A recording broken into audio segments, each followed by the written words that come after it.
So Amir al-Mu'mineen right then and there, standing on the minbar, not afraid, saying, oh, I am Amir al-Mu'mineen, how dare you speak? How dare you correct me in front of everybody?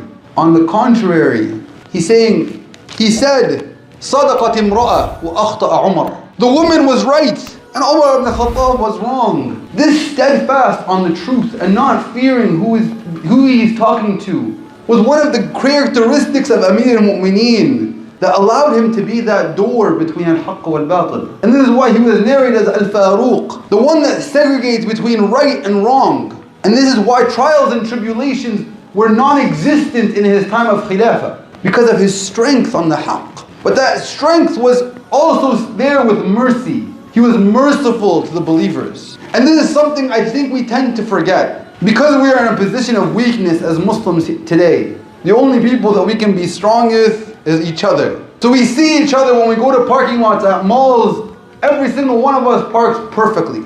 Every single one of us walks into stores perfectly. For some strange reason, when we come to the masjid, we revert back to it's my way or the highway. We cut each other off and we treat each other with not the excellence of manners that Amir al-Mu'mineen Sayyidina Umar had with his people, with the Muslims.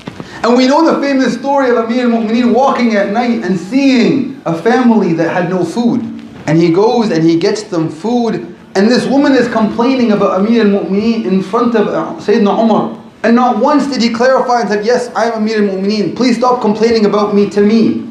But on the contrary, he listens to her to the very end. And he goes and gets the flour and cooks the food for that family with his own hands, showing his humility and mercy to one another, to the Muslims. How many of us are merciful to one another? How many of us keep in contact with our Muslim brothers and sisters? We have brothers and sisters that walk into the masjid and walk out without anyone even saying salam to them.